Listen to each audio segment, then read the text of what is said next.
Bom dia, meu nome é Patrícia Palmeira de Brito Fleury, eu sou odontóloga, efetiva na Secretaria de Saúde de Inhumas desde 2009 e em 2017 eu saí da assistência e assumi a parte administrativa da Secretaria de Saúde como diretora administrativa e desde fevereiro desse ano eu estou nomeada secretária municipal de saúde de Inhumas. Eu vim aqui apresentar o meu trabalho intitulado O Desafio de Gerir a Saúde Pública no Brasil. Ele é um pré-requisito para a conclusão do curso de pós-graduação de Gestão em Saúde pela Universidade Estadual de Goiás. Fui orientada pela professora doutora Andréia Mara. Bem, nos últimos anos, a saúde pública brasileira transpôs inúmeras dificuldades. Nos últimos 30 anos, na verdade, tivemos muito o que celebrar, mas também enormes desafios a superar. E em decorrência destes desafios, houve a necessidade de aprofundamento em relação aos estudos de gestão pública em saúde, mostrando como enfrentar esses desafios encontrados. E assim, no nosso país, conquistamos como um direito universal e fundamental a saúde. E a efetivação desse direito está afiançada em vários documentos legais. Temos a Constituição Federal, nos seus artigos 193 a 200, as Leis Orgânicas da Saúde, 8.080 e 8.142, ambas de 1990, e a Declaração Universal dos Direitos Humanos. Dessa forma, com tanto afiançada na Constituição e com tanta base legal, o SUS trouxe uma considerável ampliação da assistência à saúde, garantindo ações de prevenção, promoção e recuperação da saúde. Então, o desafio que continua até hoje é o desafio de gerir esse sistema, já que a nível de protocolo, assistência, fluxos, ele está tão bem desenhado. E o meu objetivo com este trabalho foi justamente esse, propor uma revisão bibliográfica que elencou os principais problemas que permeiam o processo de gestão pública em saúde e, por meio da sistematização dos maiores desafios encontrados, propor estratégias para superá-los. A minha busca por publicações foi feita através de uma pesquisa documental na base de dados da Cielo, onde eu utilizei palavras-chave como, por exemplo, gestão em saúde, políticas de gestão em saúde, e do universo disponível dessa seleção, eu priorizei 27 publicações. Dessas 27, fiz uma análise mais aprofundada e 12 foram excluídas e 15 foram utilizadas porque as 12 excluídas não delineavam totalmente o tema. Então, na verdade, eu fiquei com 15 publicações.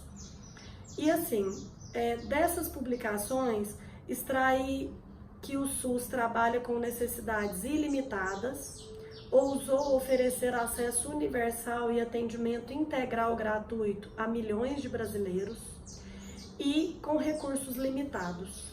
Então, daí já temos o primeiro desafio, já temos o primeiro percalço. E assim, existem vários percalços que comprometem o sucesso na gestão dos serviços. O subfinanciamento, comecei com ele porque é o agravante do que deve levar o gestor ou gestores em saúde a buscar o quê? Qualificação. Existe a falta de qualificação de grande parte dos gestores e servidores da saúde. E isso gera limitações no poder de decisão pela ignorância diante da amplitude de conceito das estratégias governamentais. Há uma enorme dificuldade nas 3 esferas de governo em gerenciar adequadamente os recursos existentes.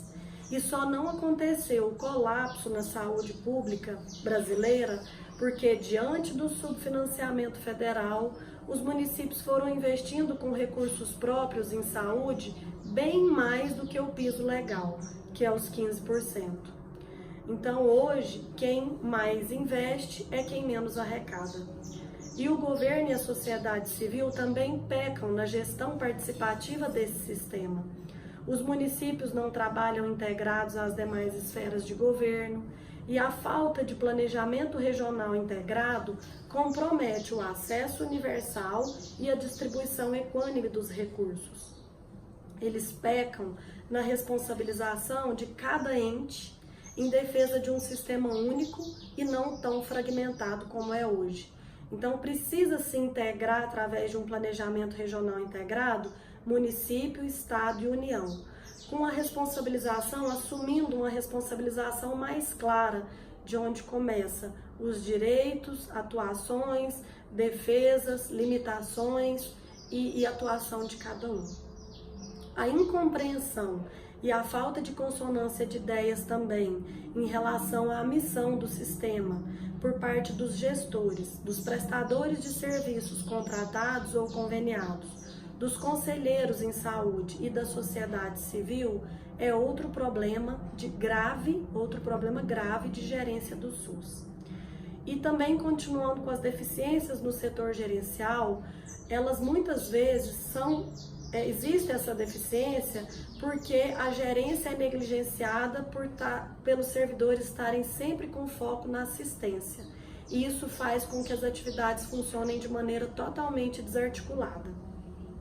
Os serviços de informação também em saúde não são alimentados corretamente, inviabilizando uma análise situacional real e indicadores mensurados corretamente que retratem a realidade para evitar planejamentos equivocados e até intervenções equivocadas.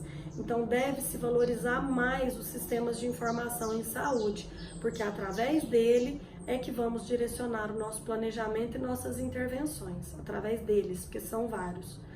Tem também a judicialização, porque hoje, através da atuação de órgãos de controle como a Defensoria e Ministério Público, que muitas das vezes desconhecem as mais de 800 portarias que regulamentam os fluxos e os protocolos do SUS, eles abrem brechas para que a população e até a politicagem burlem constantemente o acesso aos serviços e assim comprometem a sustentabilidade do mais belo sistema público de saúde do mundo, instituído pelos mais eficazes protocolos e diretrizes.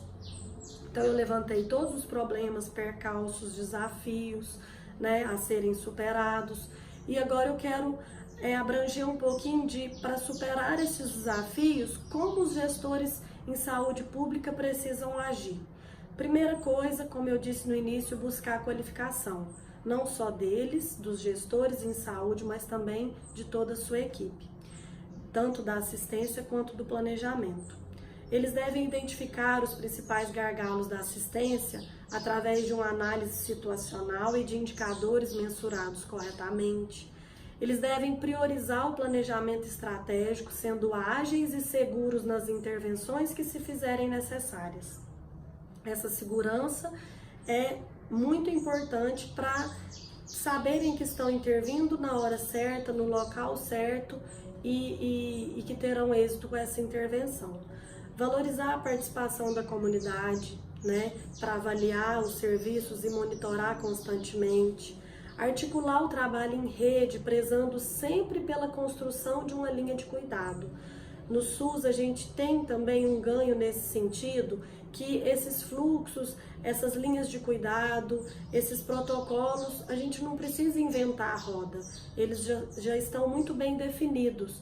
Então, a gente precisa articular o trabalho em rede, colocando esses fluxos em ação e construindo todos os pontos de atenção junto, uma linha de cuidado onde a porta de entrada e a referência esteja sempre em consonância. Pensar sempre em região de saúde. Quando a gente pensa em região de saúde, a gente pressupõe uma cooperação integrada, de maneira que atenda a população em todos os níveis de atenção, nível primário, secundário e terciário.